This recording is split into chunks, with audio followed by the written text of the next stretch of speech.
नमस्कार दोस्तों।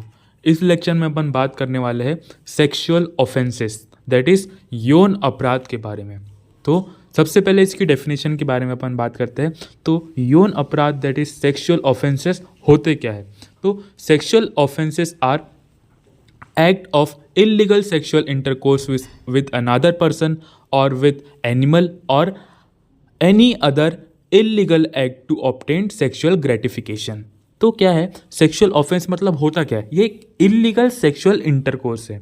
Illegal sexual intercourse किसी इंसान के साथ, किसी जानवर के साथ, या फिर कोई भी ऐसा इलीगल एक्शन या फिर एक्ट जो कि सेक्सुअल ग्रेटिफिकेशन मतलब कि यौन संतुष्टि प्राप्त करने हेतु लिया जाता है, किया जाता है। ठीक है, तो उसको क्या बोलेंगे अपन? Sexual offences. ठीक है, क्या है? इलीगल सेक्सुअल इंटरकोर्स है किसी भी इंसान के साथ या फिर जानवर के साथ, या फिर टू ऑब्टेन सेक्सुअल ग्रेटिफिकेशन। इसके क्लासिफिकेशन बहुत इंपॉर्टेंट है।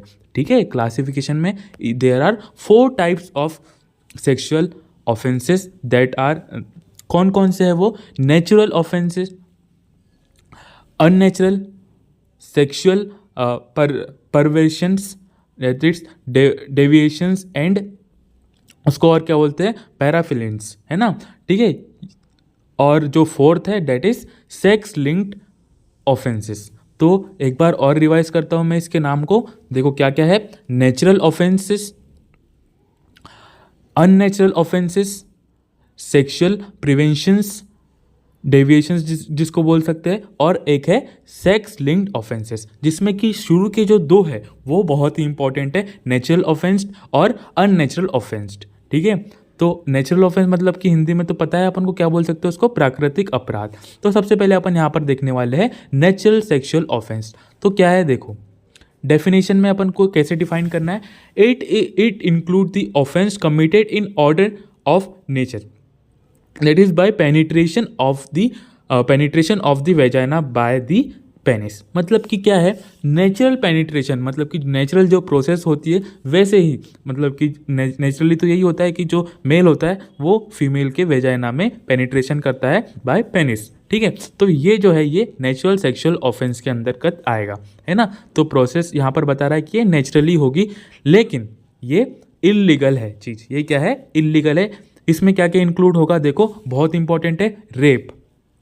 रेप अंडर सेक्शन 375, रेप को काय में इंक्लूड किया गया है? IPC section 375। इसके साथ साथ इंसेंट मतलब कि sexual intercourse in blood relation that is not permissible. तो वैसे तो ये जो इंसेंट है ये भारत में लीगल है, लेकिन ये तो है नेचुरल सेक्सुअल ऑफेंस के अंतर्गत आता है भारत में, लेकिन ये लीगल है। ठीक है, और क्या है? एडल्ट्री दैट इज मैरिड और अनमैरिड के बीच में अगर कोई सेक्सुअल कॉन्टैक्ट या फिर उनके रिलेशंस ऐसे बन रहे हैं तो दैट इज एडल्ट्री। तो ये भी इसके अंतर्गत आता है, नेचुरल सेक्सुअल ऑफेंस के अंतर्गत। ठीक है, तो नेचुरल सेक्सुअल ऑफेंस में क्या होगा? By penetration of the vagina by the penis, है ना? और इसके अंतर्गत क्या क्या आता है? रेप, इंसेंट और एडल्ट्री। ठीक है, अपना जो सेकंड क्या है type, that is unnatural sexual offence. तो ये जस्ट इसका अपोजिट है। यहाँ पर क्या है? वहाँ पर तो वेजाइना में पेनिट्रेशन हुआ था, लेकिन यहाँ पर वेजाइना में पेनिट्रेशन नहीं होगा, और किसी कोई और तरीका होगा। यहाँ पर देखो, in an unnatural sexual offence mean sexual intercourse against order of nature. वहाँ पर नेचुरल हुआ था, यहाँ पर against the order of nature, that is when the act does not involve penetration of women vagina by penis, है ना? तो यहाँ पर पेनिट्रेशन नहीं हो रहा है वुमेन की वेजाइना में by penis. It can be any form sexual intercourse that does not have potency for procrastination, मतलब कि यहाँ पर संतान की उत्पत्ति नहीं होगी। अगर पेनिट्रेशन ही नहीं हुआ है वेजाइना में तो संतान की उत्पत्ति नहीं होगी। तो लेकिन फिर भी इसको अननेचुरल सेक्सुअल ऑफेंस में माना गया है, ये भी सेक्सुअल ऑफेंस ही कहलाएगा।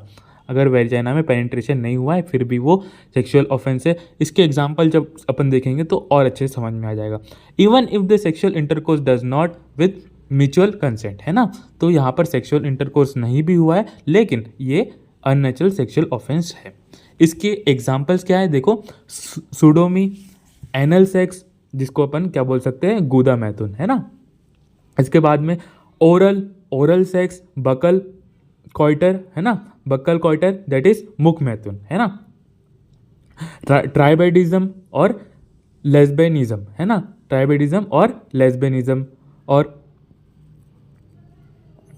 पशुगत मतलब कि मैंने आपको इसकी डेफिनेशन में ही बताया था, कोई भी एनिमल हो सकता है, तो वो यहाँ पर इंक्लूड किया गया है ना। बेस्टिलिस्टी, है ना।